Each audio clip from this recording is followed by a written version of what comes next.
Saan na ba yun?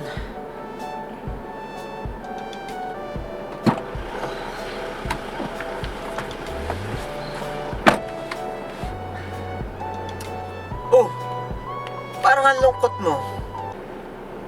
Kuya, ayoko na. Pagod na ako. Break na kami. Yan tayo eh. Di ba sabi ko sa'yo, do not awaken love until you can pay your own bills?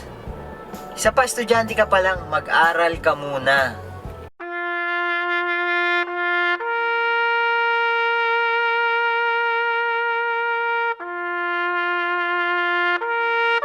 Sabi niya kasi walang iwanan.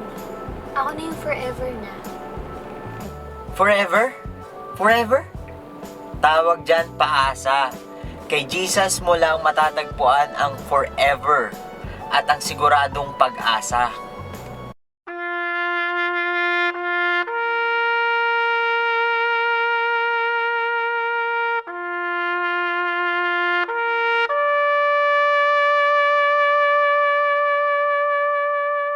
Oh, huwag ka na malungkot. Malapit si Lord sa mga broken-hearted na katulad mo.